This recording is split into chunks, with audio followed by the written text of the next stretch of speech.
الله الرحمن الرحيم. السلام عليكم ورحمة الله وبركاته. الحمد لله الذي خير الدين مراتب ودرجات وجعل للدين به أصولا ورسومات. أشهد أن لا إله إلا الله وحده لا شريك له وأشهد أن محمدا عبده ورسوله.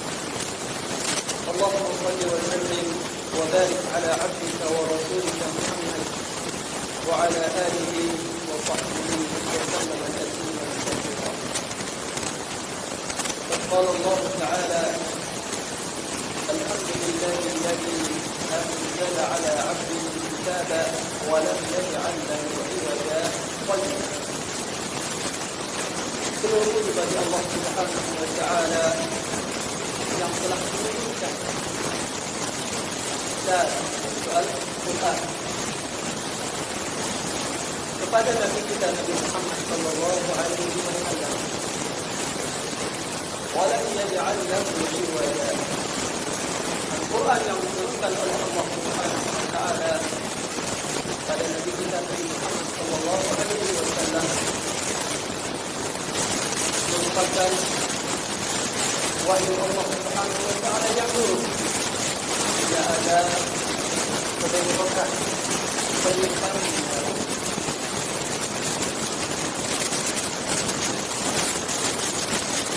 Kemudian Nabi sallallahu alaihi wasallam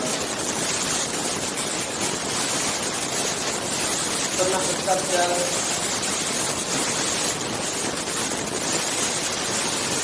"Taraktu fiikum amrayn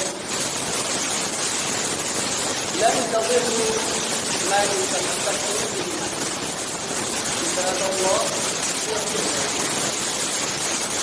Kata Rasulullah sallallahu alaihi wasallam, aku telah tinggalkan pada kalian dua perkara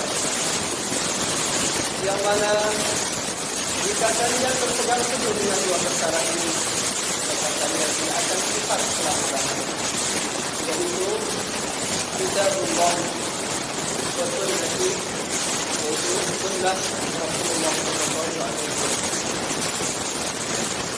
Jemaah yang dimuliakan oleh Allah Subhanahu wa Ta'ala, alhamdulillah, kesempatan petang hari ini kita bisa melanjutkan kajian kitab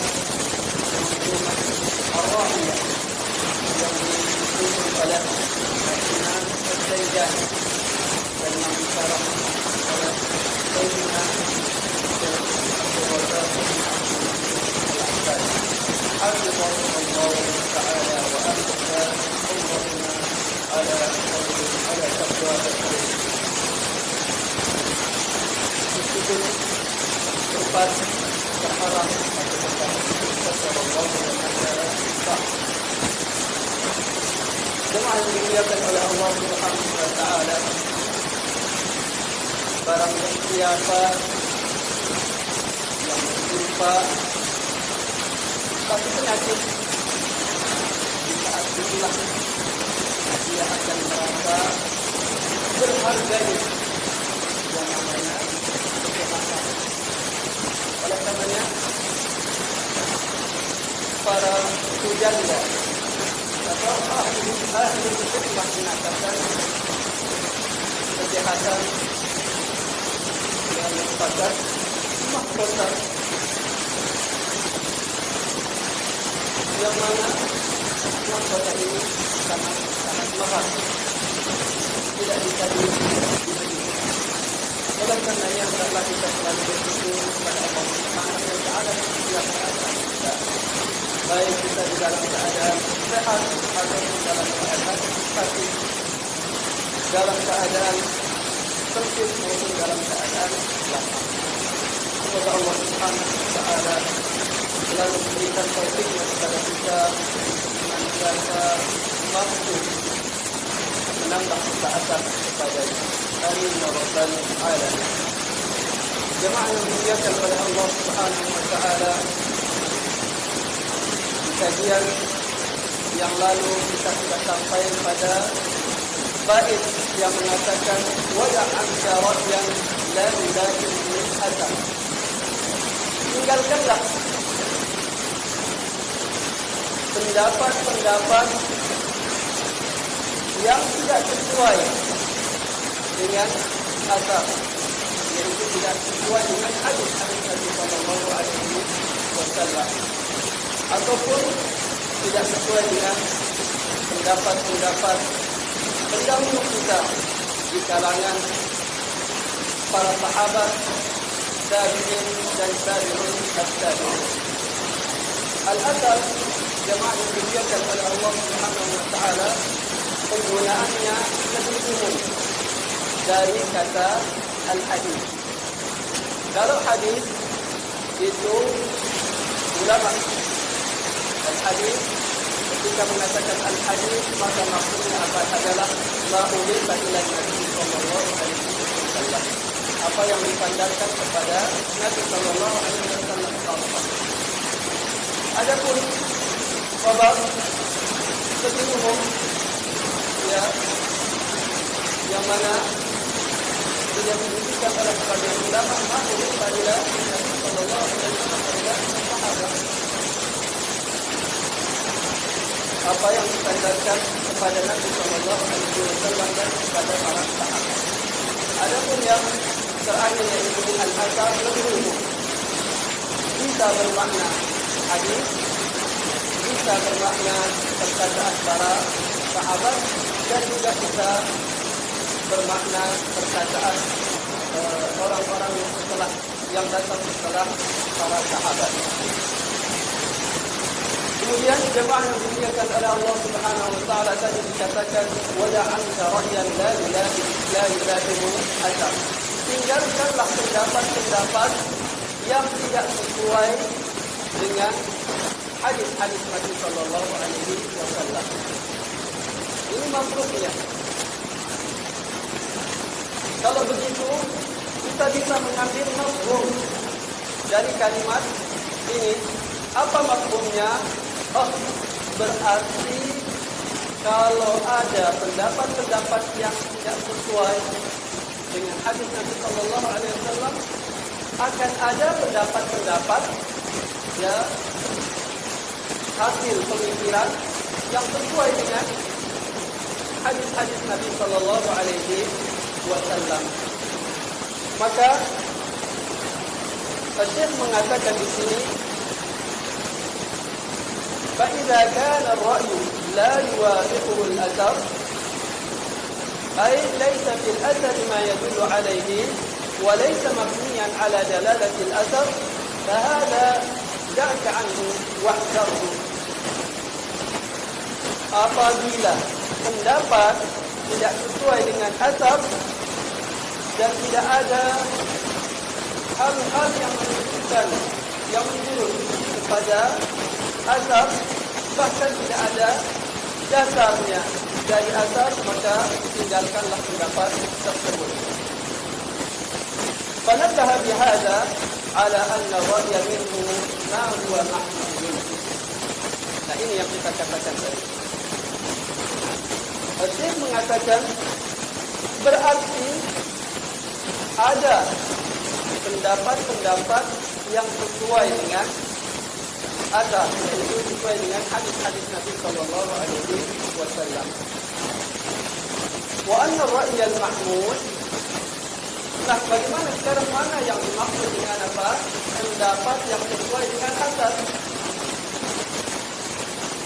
Kalau kita berpikiran pokoknya selain hadis Nabi sallallahu alaihi wasallam, maka itu benar. Ternyata di sini dikatakan oleh Syekh, ternyata ada pendapat yang sesuai dengan asar, bahkan dia mahmud, terpuji. Kapan dia terpuji? Kapan dia sesuai asar?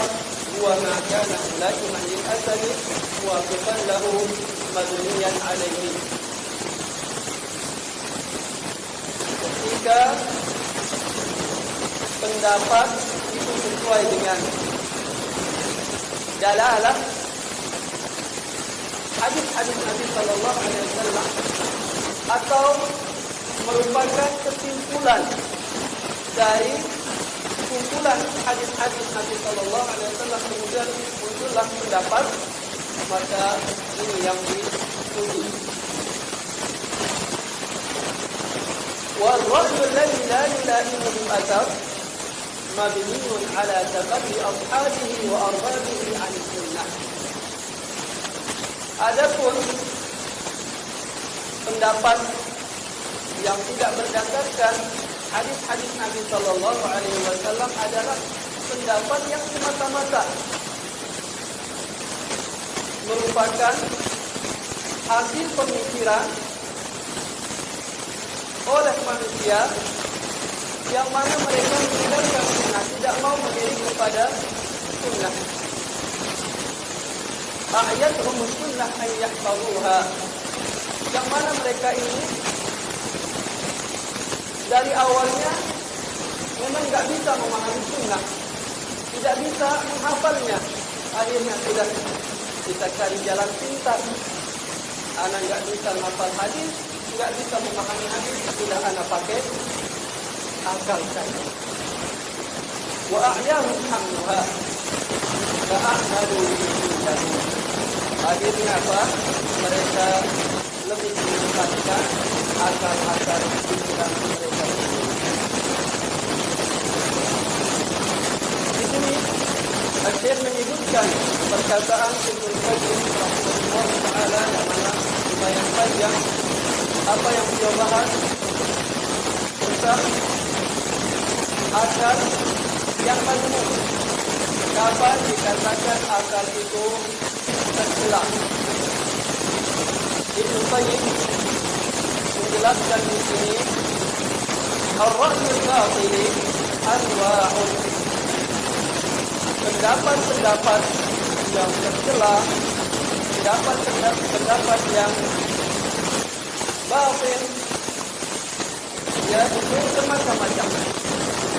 Yang pertama adalah ar-ra'yul mukhalif lin-nafs. Pendapat yang benar-benar menyelidiki nafs, baik nafs Al-Quran maupun hadis Nabi Sallallahu Alaihi Wasallam. Kata beliau, wahada mimma yu'lamu bil-infirar min din Islam fasadu wa iman. Kalau pendapat hasil pemikiran manusia bertentangan dengan nas baik Al-Quran maupun Sunnah atau perkataan-perkataan ulama salaf, maka sudah barang tentu diketahui oleh baik orang-orang awam di antara kaum muslimin ataupun orang-orang lebih-lebih orang alim, orang berilmu di kalangan kaum muslimin. Apanya yang diketahui? Fasaduhu wa butlanuhu. Ya, pendapat yang bertentangan dengan Al-Quran dan Sunnah, kaum muslimin sudah tahu pendapat tersebut adalah pendapat yang rusak, pendapat yang batil. Wala tahillu al-hujja bihi wala al-qada. Pendapat yang melanggar Al-Quran dan Sunnah tidak boleh dipakai untuk berfatwa, tidak boleh dipakai untuk memutuskan perkara. Wa in waqa'a fihi man waqa'a bi naw'i ta'wil wa takwil.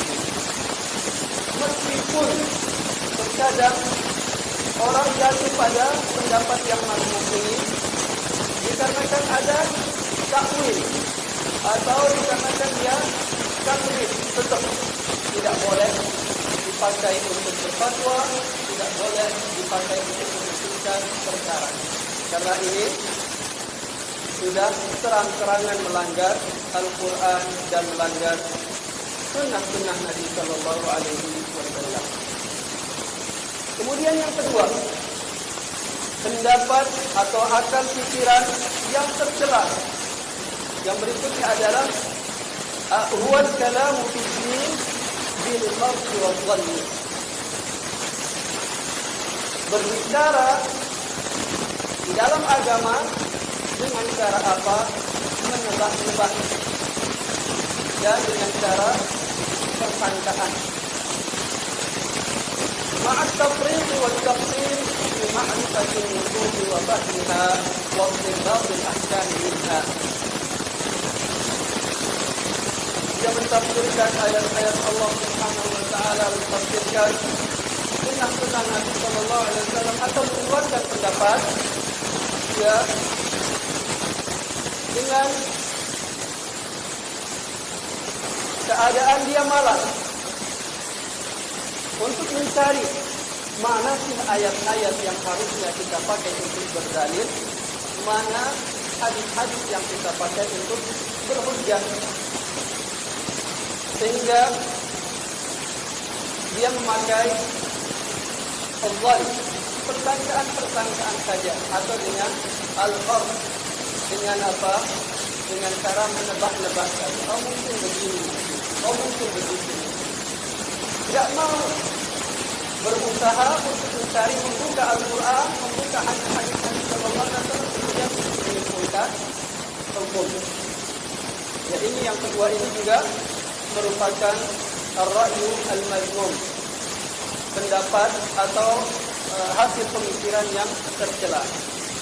Fa inna man jahilaha wa qala bi ra'yihi fima su'ila anhu bi ghairi ilmin bal li mujarrad qadrin jami'in baina shay'aini al-haqa ahadahuma bil akhar. Orang yang seperti ini contohnya adalah orang yang misalkan dihadapkan satu permasalahan, tiba-tiba dia langsung mengambil kesimpulan. Dia mengatakan, oh permasalahan ini mirip dengan permasalahan ini. Sudah, hasilnya sama, jawabannya sama. Akhirnya dia berfatwa dengan menebak antara barangkali karena dia mirip dengan permasalahan ini, barangkali hukumnya sama. Tidak mau capek-capek dulu untuk mencari dalil dari Al-Quran ataupun dari sunnah Nabi Sallallahu Alaihi Wasallam. Aw mujarrad qadri fariqin yarahu bainahuma yufarriqu bainahuma bil kathir. Kalau tadi dia hanya melihat satu sisi kesamaan saja, kemudian langsung dia menentukan waktu yang sama dengan itu berarti hukumnya sama. Yang kedua ini kebalikannya. Permasalahan ini berbeda dengan permasalahan ini, langsung dihukumi berarti hukumnya berbeda. Langsung mengambil kesimpulan tanpa capek-capek dulu melihat mungkin tafsir ayat yang kelihatannya serupa atau hadis-hadis Nabi Sallallahu Alaihi Wasallam. Makanya banyak di kalangan para masyayikh dan ulama sudah menyimpulkan hadis atau ayat-ayat yang kelihatannya bertentangan satu sama lain, sudah dimunculkan, dan bagaimana cara menyimpulkannya sudah dimunculkan oleh para ulama, baik ayat ataupun hadis-hadis Sallallahu Alaihi Wasallam. Tinggal kita yang mau apa enggak mencarinya. Kalau tidak tahu, kita bisa bertanya kepada para masyayikh, para ulama, apakah kita ada ayat-ayat yang kelihatannya bertentangan satu sama lainnya, atau hadis-hadis yang bertentangan satu sama lainnya. Minimalnya bertanya dulu sebelum kita langsung saja memutuskan satu permasalahan gara-gara ada sisi ketidaksamaannya hukumnya begini, atau gara-gara ada sisi kesamaannya kita langsung mengatakan hukumnya. Baik, ini kalau tidak disebut ada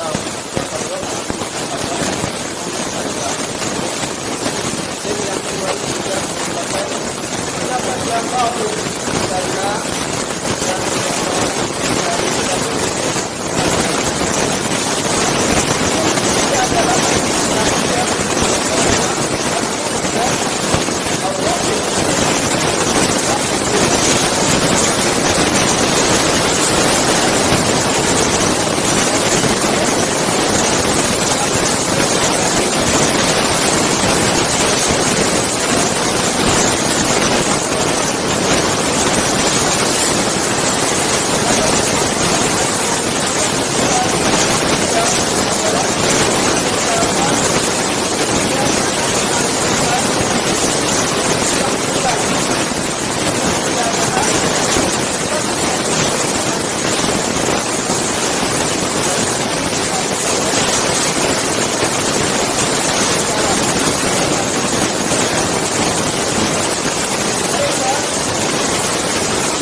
Allah bersemayam di atas.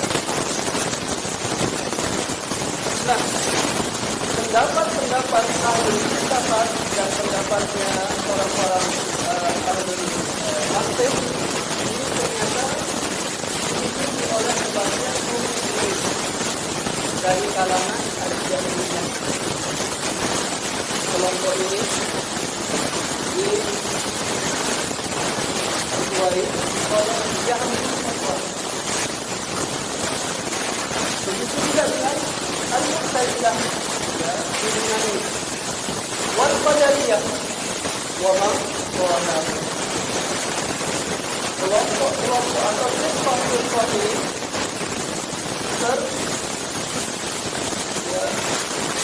terpengaruh dengan ahlul filsafat dari kalangan Yunani atau kita katakan ahlul kalam. Terpengaruh, akhirnya mereka pun tergelincir, bahkan sebagian mereka dikafirkan oleh para ulama. Aitu istamala ahluhu siyasatihim al-fasidah wa awa'ahum al-ba'ilah wa judahahum al-dahiqah. Mereka Ra'i yang ketiga ini menggunakan kias mereka. Kalau begini, ini cocoknya sama ini. Kalau begini, ini cocok, tidak cocok sama ini. Nah, akhirnya melampaui batas. Hal-hal yang sifatnya ilahiyat, hal-hal yang sifatnya ghaibiyat, itu kita dikiaskan. Kalau Allah begini, kalau manusia begini, itu berarti Allah nggak boleh begini. Memang itu baik menurut mereka, ya. Tujuan apa? Mentasbihillah subhanahu wa ta'ala, mensucikan Allah subhanahu wa ta'ala dari sifat makhluk. Ini asal pemikiran mereka. Namun ternyata mereka tidak paham bahwasanya perkara-perkara ghaibiyat, perkara-perkara yang tak bisa kita tidak sampai oleh akal, itu tidak boleh dipakai logika, dan ini tidak bakalan nyambung. Makanya para ulama mengatakan kalau mau mengiyakan sesuatu yang baik,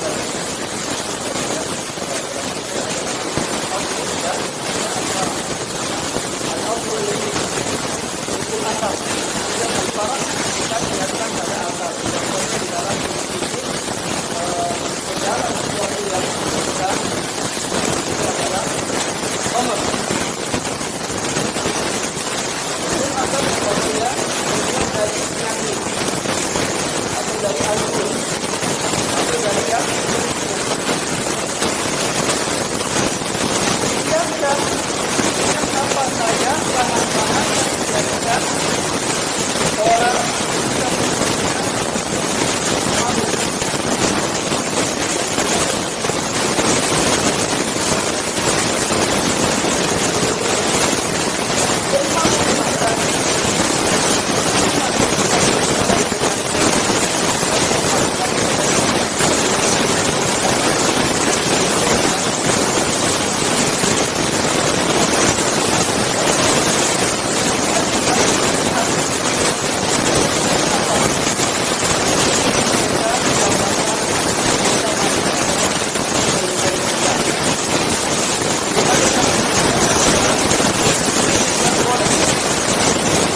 Ada yang mencari-cari jalan dengan cara apa? Mengatakan, oh hadisnya ini hadis ahad yang bisa kita jadikan hujjah dari dalam akidah. Atau perawinya itu kan satu orang lemah dari masalahnya yang bisa kita jadikan hujjah. Atau kalau tidak bisa mencari celah dengan menyalahkan perawi hadis, maka mereka akan mencari makna-makna yang sesuai dengan selera mereka. Seperti ya,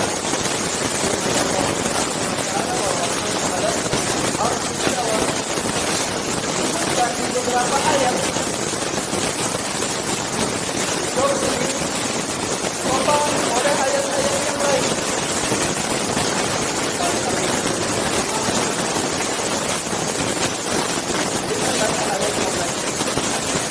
Tidak bisa mereka apa?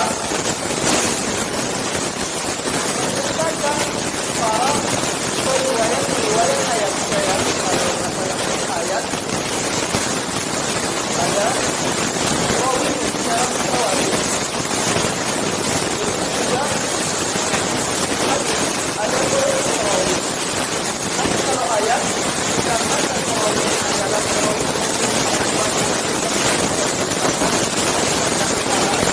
cara atau alasan lain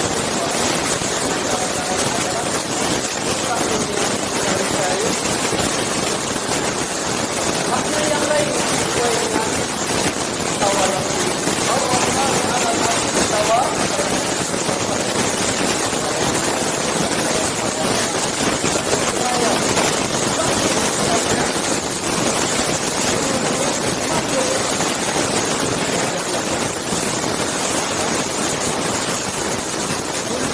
saja dia sambil bergerak ajar-ajar dalam cuma dengan beriman atau nempel dengan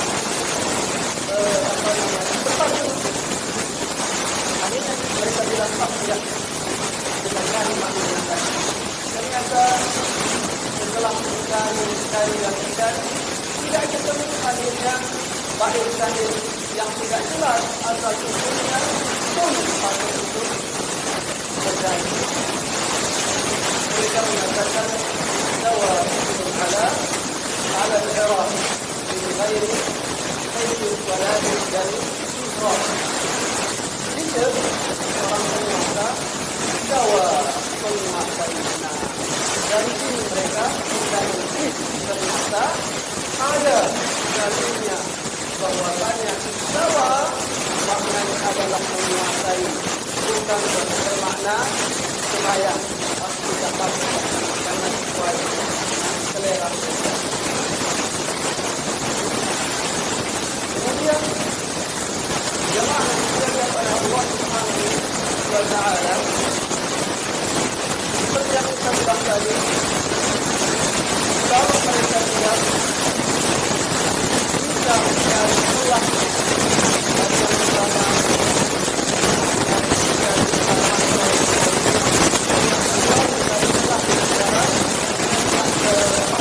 yang lain akhirnya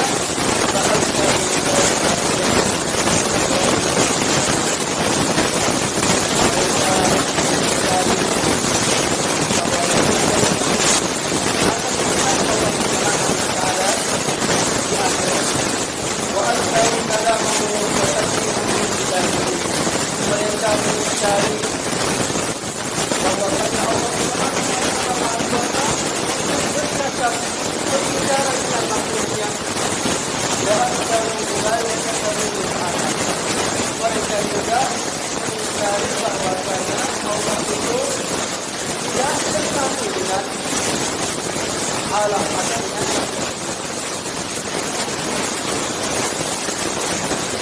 Mereka mengatakan, ada yang mengatakan Allah Subhanahu wa Ta'ala entah bersama makhluk, entah kita tidak bersama makhluk. Ya.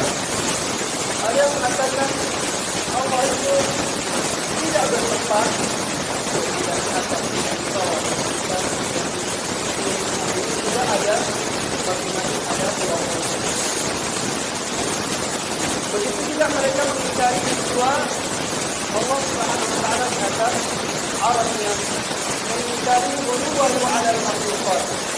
Mereka juga mengingkari ketinggian Allah Subhanahu wa taala di atas para makhluknya. Mereka juga mengingkari umum qudratihi ala kulli syai'. Mereka mengingkari secara umum kekuasaan Allah Subhanahu wa taala. Dikarenakan apa? Mereka sudah memakai kias, akal-akalan. Kalau ini kalau ini berarti kita ini tidak dipakai. Padahal sudah kita sampaikan tidak boleh. Kaidah adalah tidak boleh memakai kias pada al-ghaibiyah atau al-qiyasat la tadkhulu fi al-ghaibiyah. Ia itu tidak boleh masuk pada perkara-perkara yang wajib. Kemudian bal akhraju af'ala ibadihi min al-malaikati wal anbiya wal jinni wal insi an ta'ayyud qudratihi. Dikarenakan mereka sudah terpengaruh dengan ahli filsafat, terpengaruh dengan ahli kalam, akhirnya mereka mengatakan bahwasanya malaikat, para nabi, jin dan mungkin sebagian manusia itu ada yang bertindak tanduk atau yang melakukan sesuatu itu di luar kekuasaan Allah Subhanahu wa taala. Bagaimana pendapatnya orang-orang sufi? Ini juga sebenarnya jamaah yang dimuliakan oleh Allah Subhanahu wa taala ada contohnya di kalangan kufar Quraisy, orang-orang kafir dari kalangan orang Arab. Dahulu di zaman Nabi Sallallahu Alaihi Wasallam, tatkala Nabi dengan gencar-gencarnya dakwah tauhid pada sahabat-sahabatnya dan orang-orang terdekatnya,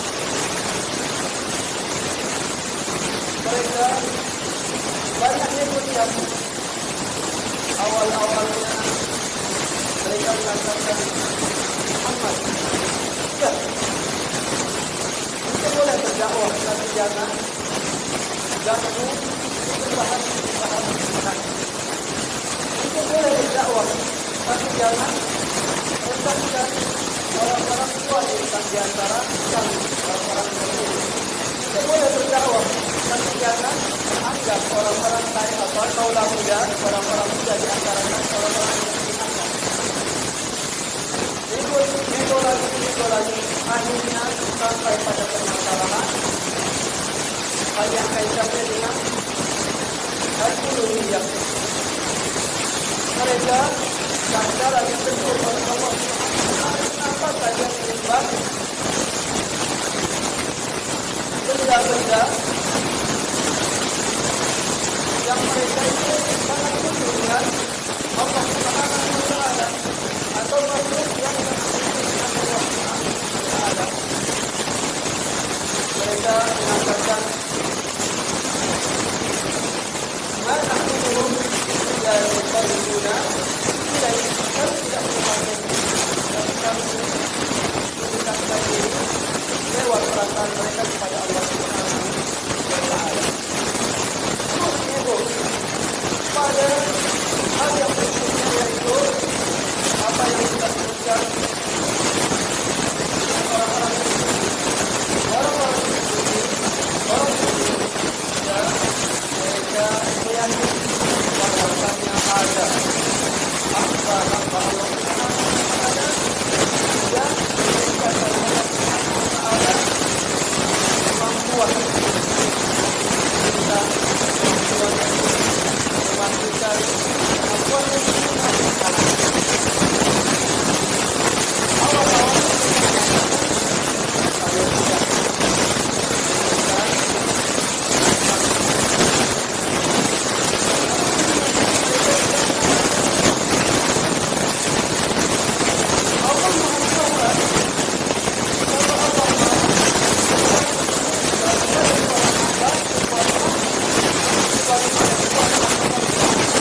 jemaah Allah Subhanahu wa taala supaya pemahaman kita